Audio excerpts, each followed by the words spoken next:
Vamos a Israel, Israel que ayer tuvo este día de paro nacional con una manifestación multitudinaria en Tel Aviv. Se habla de más de 100.000 personas, algunos incluso llegan a decir 200.000. Sea el número que sea, ha sido muy contundente la manifestación que pide el cese de la guerra, la vuelta de los secuestrados, el deseo de alguna manera de todos. En el camino las dificultades, porque no depende solo de Israel, depende del Hamas. Nuevamente aparecen negociaciones, es más de lo mismo, otra vez algunos que vendrían, otros que no, digo de los secuestrados, otras situaciones que se dan con, bueno, el mundo y las reacciones que tienen con Israel. Vamos a el lugar de los hechos. Ahí está, como siempre, el profesor Natalio Steiner, director de Comunidades Plus. Querido Natalio, buenas tardes para ti. Hola Miguel, ¿qué tal? Muy buenas tardes, ¿cómo están? Espero que estén muy bien. Efectivamente, el tema central el día de hoy, de alguna forma, son la repercusión de las manifestaciones de ayer, que fueron importantes en diversos lugares. Se registraron más de 400 focos de manifestaciones, paros, distintas formas de manifestarse de la gente, inclusive en forma pasiva también en sus hogares, a través de cortes de actividades o de compras simbólicas, etcétera, etcétera. Cada uno encontró de los que querían manifestarse, obviamente, el camino, la forma para hacerlo. Los cortes principales de rutas fueron entre Jerusalén y Tel Aviv, con quema de neumáticos, algo que la policía prohibió y levantó muy rápidamente. Y también para los que conocen la ruta entre Jerusalén y Tel Aviv, la famosa zona de las Minarot, de las cuevas, de los túneles, donde hay un túnel bastante grande, ahí también fue cortado especialmente el tránsito. También hubo otros cortes importantes cerca donde yo vivo, en Ranana, en la ruta 4, que es una zona vital de conexión para el centro del país. No hubo mucha gente allí, pero sí hubo corte de tránsito durante bastante tiempo, aunque el transporte público funcionó en forma adecuada durante todo el día en general. Tampoco se sintió mucho en los comercios, quizá un poco más en Tel Aviv y en algunas otras ciudades. Aquí en Ranana, los comercios, yo chequeé personalmente en la avenida principal, 99% estaban abiertos. Sí hubo mayor cese de actividades en ciertas actividades municipales a lo largo del país, en distintos municipios, como 80 aproximadamente, que le dieron libertad a sus empleados para poder participar de los distintos actos o eventos que hubo. El día comenzó muy temprano, a las 6:29, ya empezaba el primero de los actos y ayer por la noche terminó muy tarde, podríamos decir casi de madrugada, terminó casi hoy frente a la sede del partido Likud en Tel Aviv, donde hubo manifestaciones y algunos disturbios también. Las consignas sí, claras, en algún sentido lo comentaste bien, fueron las consignas de todos los actos, el fin de la guerra en Gaza y la gestión inmediata para la devolución de los cautivos vivos o muertos. Pero se filtraron también, inevitablemente, consignas políticas como el pedido del derrocamiento del gobierno o quejas por el supuesto hambriamiento en la franja de Gaza. Hubo manifestaciones políticas de todos los signos, a favor o en contra, cada uno de acuerdo a lo que sintió. Hubo 40 detenidos por distintos disturbios menores en general, que ya fueron todos ellos liberados. Y evidentemente en algún momento, por lo menos a mí me resultó así, fue muy estremecedor escuchar el reclamo de los familiares en distintos tonos, por supuesto, cada uno con su discurso, todos compartiendo ese eje común que nominamos antes, pero fue muy estremecedor porque se empezaron a decir los nombres de cada uno de los cautivos y el grito de Akshaf, de liberarlos ahora, ahora mismo, ¿no? A mí inmediatamente, naturalmente, eso me hizo asociar con la tragedia de la AMIA, que uno ha vivido muy de cerca y que todavía la tiene muy dentro de su ser, ¿no? Cuando se grita en el acto aniversario de la AMIA, el presente, bueno, el presente era Akshaf, el ahora. Y esta es la tragedia del terrorismo, ¿no? Esto es lo que el terrorismo causa de alguna manera también, estas fisuras, estos horrores, estas bombas que continúan explotando o estos cautivos que continúan estando rehenes o cautivos del Hamas. Y a propósito justamente de lo que decías, de otra vez tironeos, de un supuesto plan de paz, hay algo otra vez, ya lo dijimos por, no sé, quizá la centésima vez, ya lo dijimos, hay algo que otra vez comienza a perfilarse a través de la mediación egipcia y catarí en un segundo plano, en el sentido de volver al famoso esquema Wittkopf que se venía hablando últimamente, es decir, resumiéndolo para que la gente más o menos lo recuerde, 60 días de tregua. Cuando comience la tregua, 10 cautivos liberados, 18 cadáveres liberados o devueltos, también asistencia humanitaria en manos de Naciones Unidas y de la Cruz Roja Islámica, de la Estrella Islámica, algo que yo no había recordado esto, y también en el marco de esos 60 días negociar un acuerdo final para la liberación del resto de los cautivos y la finalización de la guerra.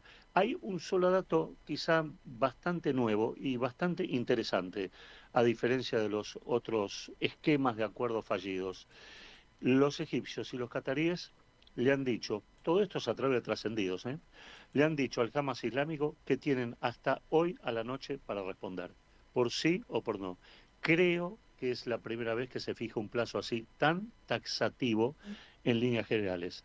De todas maneras, los tambores de guerra están latiendo porque Israel o el gobierno israelí no cree en el Hamas en absoluto, y el general Zamir presentó, ayer terminó de elaborar un plan de ataque que será hoy presentado ante el Ministerio de Defensa y en los próximos días ante el gobierno en general y el primer ministro Netanyahu en particular. O sea que estamos en una semana bastante decisiva y quizá también sea un medio de presión también para condicionar al Hamas islámico que parece actuar cuando las papas queman prácticamente. Ayer se arrojaron por aire 161 paquetes de ayuda humanitaria, independientemente de los camiones que continúan entrando y siendo saqueados, porque las imágenes continúan y nos muestran los saqueos de gran parte de los camiones que entran. En el marco de los paquetes que llegaron por aire, hubo participación por primera vez de Dinamarca y de Indonesia. Con respecto al plan militar del general Zamir, olvidé de decir que también el gobierno estadounidense quiere ver una copia del esquema militar, del plan militar. Vamos a ver si esto es factible, si esto es pasible, si esto se puede hacer. Sí, el plan militar de Zamir, en grandes rasgos, lo que conocemos, no obviamente lo delicado del mismo, sino en trazos generales, lo que contiene es la movilización de entre 80.000 y 100.000 reservistas israelíes, también la masiva ayuda humanitaria a Gaza hasta que sobre alimento, así se dice textualmente para terminar con las quejas del mundo respecto a la ayuda de Israel. En 2 semanas deberían evacuarse todos los civiles, es decir, 1 millón de habitantes de la ciudad de Gaza, y habría 2 meses para la conquista definitiva de la ciudad. Así quedó establecido más o menos el plan. Habrá que ver si es aprobado en el transcurso de esta semana. Por otro lado, Miguel, ya muchas veces dijimos que el ejército israelí es pequeño, es corto, es chico y ha quedado en una situación bastante difícil en ese soldado. Se está conociendo en estos días un proyecto para ampliar el ejército israelí independientemente de los resultados del reclutamiento ultraortodoxo que en líneas generales no suele sumar muchos soldados. Se está estudiando un proyecto de anulación de penas, escucha bien la cifra, a 14.000 desertores, es decir, a personas que fueron llamadas laicas o religiosas. Acá la cifra es total. 14.000 personas que fueron llamadas a servir al ejército y no se han presentado a pesar de las reiteradas órdenes de presentación, y sobre ellos cabe una acción penal. En algunos casos se está llevando a cabo y en otros casos se tienen que empezar a llevar a cabo. Quiero aclarar que esta lista de 14.000 no incluye a la lista de cerca de 40.000 órdenes o un poco más que se sacaron de reclutamiento de sectores ortodoxos que deberían, lo pongo en condicional, en las próximas semanas o meses incorporarse al ejército. Y salió una opción realmente que creo va a traer mucha polémica también, y vamos a ver cómo esto se maneja en el resto del mundo, la posibilidad de reclutamiento voluntario de 10.000, de hasta 10.000 jóvenes judíos de la diáspora. Es decir, unos 800 o unos 1.000 jóvenes judíos de entre 18 y 25 años que voluntariamente quieran llegar a Israel y enrolarse en el ejército judío, en el ejército israelí. Habrá que ver cómo esto se digiere en el mundo en general, que nos tiene en la mira en muchas cosas. Cambiando un poco de tema, ayer por la mañana la Marina israelí atacó por segunda vez a los Houthis. Es la segunda vez, lo reitero, que lo hace la Marina, antes lo hacía la Fuerza Aérea, a través de aviones y de drones, y es el 14º ataque, 14 veces ya atacó Israel. Yemen, en el caso de ayer, se atacó una central eléctrica importante que aún está fuera de servicio, según fuentes yemeníes. Obviamente que los Houthis no se privaron de disparar. Ayer por la tarde 2 misiles, uno de los cuales fue derribado sobre cielo israelí y el otro ni siquiera entró a Israel. Por otro lado, también en Irán continúan las misteriosas explosiones. Ayer mismo se registró un incendio muy grande en un depósito de combustible de Teherán que hasta el día de hoy sigue ardiendo. Quizá porque los bomberos no tienen ya agua para combatir los incendios ni otros elementos antiflama. El tema de trenes, Miguel, sabés que la semana pasada creo que algo hemos hablado, me parece, o no, no recuerdo, pero creo que es de público conocimiento, que ha habido una falla, un accidente importante en servicios ferroviarios israelíes.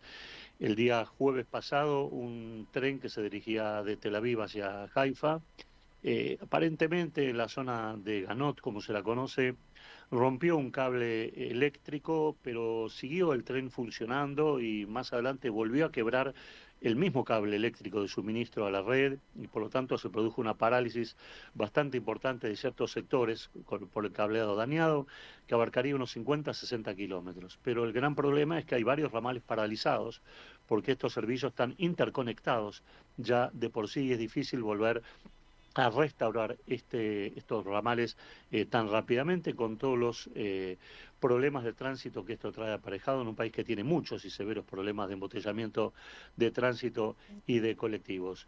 Las autoridades ferroviarias que están trabajando a destajo con este tema calculan que la reparación de todo este sistema de cableado roto por el tren, aún no se sabe de qué manera, un tren de carga, insumiría no menos de una semana, no menos de una semana, con lo cual los que viajen a Jerusalén van a estar con bastantes problemas si van desde Ben Gurión a Jerusalén por vía férrea. Esto no tiene antecedentes en el país. Y el último tema, por lo menos de mi parte, es el tema de la ola de calor. Ha descendido el calor en forma importante en Israel. Hoy es un día agradable, pero parece ser que el descenso es parcial. Mañana va a haber de vuelta calor, va a estar la temperatura registrándose en ascenso gradualmente y quizás nos dirigiremos a una nueva ola de calor hacia el fin de semana que viene, pero todavía es muy prematuro. Acá un día es una eternidad, así que hace falta mucho para realmente poder confirmarlo. Lo que sí, felizmente, no se han registrado incendios forestales ni de zonas importantes, a pesar de esta ola de calor. Miguel, esto es todo de mi parte.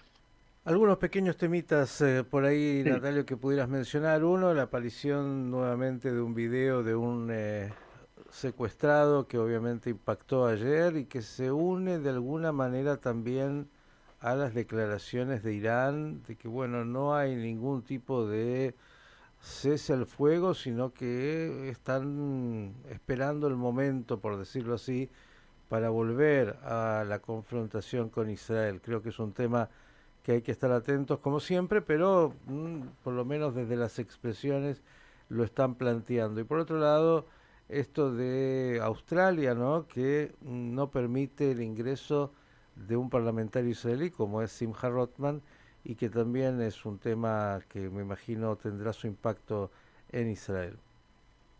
Sí, el primero de los temas, sí, ayer se dio a conocer, la familia Chaungarten dio a conocer el video de Matán, que está secuestrado, pero es un video de hace varios meses. Mm. De hace varios meses fue encontrado por soldados israelíes en el cuerpo de uno de los terroristas abatidos en su teléfono y evidentemente en forma discreta, después de ser analizado, fue entregado a la familia y la familia decidió darlo a conocer recién ayer. ¿Por qué se sabe que es de hace unos meses? Porque el estado de Matán es mucho mejor de lo que se presume al día de hoy, comparándolo con otros rehenes y cautivos que ya hemos visto, esas imágenes deplorables y terribles. Por Ujú. eso se piensa, y con razón, que es de hace unos meses. Efectivamente, el video es conmovedor porque le dice a la familia que no bajen los brazos y que por favor luchen por él y que él tiene todas las esperanzas.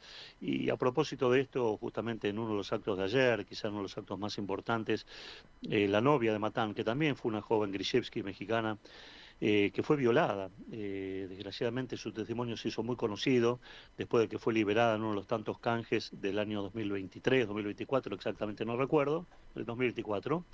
Ayer ella apareció vestida de novia con su suegra en el escenario y esto fue un impacto muy, muy conmovedor de ese casamiento que no pudo ser por ahora, ¿no? Ese casamiento que por el momento se mantiene a la distancia y que ojalá algún día, Dios quiera, muy pronto se pueda completar, porque esta pareja lo merece bajo todo punto de vista, como bien lo dijo la novia, y creo que no había un solo ojo seco.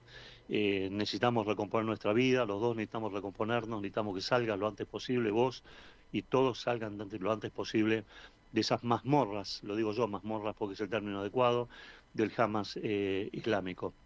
Con respecto al tema de Australia, efectivamente hoy a la mañana se conocieron declaraciones de Simcha Rothman en el radio. Simcha Rothman es un diputado israelí del Partido Sionista Religioso, de la línea de Smotrich, y que estaba dispuesto y tenía visa para viajar a Australia, un país que hace ya bastante tiempo nos tiene en la mira, con acciones bastante complicadas en materia de antisemitismo, antiisraelismo, antisionismo, y iba a viajar invitado por la comunidad judía australiana a dar una conferencia sobre la situación actual en Israel, y el gobierno, el Ministerio Interior de Australia le revocó el permiso y le anuló la visa por 3 años, ni más ni menos que por 3 años. Esto causó malestar, estupor, hasta el propio Benny Gantz, que no es del partido de Simcha Rothman, salió a protestar y decir que es una arbitrariedad completa y absoluta, pero atención, porque este tema de Australia se suma al hecho que habíamos hablado hace algún tiempo atrás, que Holanda también prohibiría la entrada del ministro Ben-Gvir y del ministro Smotrich. Los tres pertenecen a partidos del ala más de derecha dentro de la propia coalición, y también no deja de ser un insulto general a todo el gobierno israelí y a todo el Estado de Israel. Y esto no es más que parte de toda esta campaña gigantesca que se nos ha venido encima como un tsunami a nivel político y que va a ser eclosión en los próximos días, en septiembre, en Naciones Unidas, con el reconocimiento ipso facto del Estado palestino inexistente por parte de algunos estados o varios estados, a menos que la contraofensiva, por así decirlo, política israelí de algún resultado y alguno de los países se baje, como ha sido el caso de Nueva Zelanda, que postergó, lo mismo que Holanda, una resolución en este sentido. Con respecto a Irán, por supuesto que todo lo que provenga de Irán es peligroso, tanto a nivel declaraciones como a nivel acciones. Pero en este momento lo que se piensa Irán es que obviamente y naturalmente debe estar bajo la mira y bajo control permanente de Estados Unidos, de Israel y de la comunidad internacional. Irán no está en condiciones de llevar a cabo ningún ataque frontal, por lo menos contra Israel y Estados Unidos, por más amenaza que quiera tener. Irán ha quedado muy descolocado, ha quedado muy mal desde el punto de vista económico y social, atraviesa una crisis muy severa, y también desde el punto de vista hídrico. Se calcula que las reservas hídricas de Irán para dar agua a su población pueden durar, estirándolas, si sigue esta sequía, no más de un mes. No más de un mes Irán se quedaría completamente sin agua. Hay 12 grandes represas que en Irán solo tienen el 10% de agua. Así que este es un tema bastante importante. Creo que Irán pensaría mucho 2 veces antes de entrar en guerra, de ver cómo puede paliar ese tema que causa malestar social. Independientemente de eso, lo que sí Irán está tratando de hacer es de reactivar ese eje anti-israelí, pero hasta el momento ha fracasado. La visita la semana pasada del ministro de Relaciones Exteriores, Karachi, al Líbano fue un fracaso, dado que ni siquiera el ministro de Relaciones Exteriores libanés quiso reunirse con él, y el presidente del Líbano dijo que no se puede tolerar más la injerencia de Irán en territorio libanés o sobre la política exterior libanesa. Es decir, que no hay mucho espacio por el momento, y económicamente Irán no tiene dinero para darle a sus grupos. También los Houthis están con carencias de material bélico, lo que están tirando y disparando son en muchos casos misiles casi de reserva que tienen. Está cortado prácticamente el flujo de contrabando por distintas vías. Habría que aceitar eso un poco más en la zona de Djibouti, en la zona de Etiopía, del otro lado del mar Arábigo, donde todavía se puede colar cierto contrabando iraní para los Houthis. Pero sí, el tema Irán, por supuesto, teniendo en cuenta semejante régimen, y justamente por las situaciones críticas que está pasando, no sería raro pensar que busca alguna jugarreta para de vuelta llevar adelante la culpa sobre el sionismo internacional por las penurias que está sufriendo la sociedad iraní, Miguel. Natalio, como siempre, completísimo. Mañana, si vas a tener oportunidad, hablaste del Líbano y es muy importante lo que está ahí aconteciendo internamente, el intento del gobierno de ese país, apoyado obviamente por los Estados Unidos y las fuerzas internacionales, para que finalmente el Hezbollah deje de ser un actor que tenga poder en ese lugar y que pueda además amenazar, como lo hizo durante tantos años, décadas, a Israel. Como siempre, el agradecimiento, los temas ahí fluyen, así que si Dios quiere, mañana nos reencontramos. Sí, Miguel, cómo no. Será esta mañana si Dios quiere y siempre mejores noticias. Así es, que tengan buena jornada en la continuidad. Un abrazo grande. Gracias, Miguel. El profesor Natalio Steiner, Panorama de Noticias de Israel.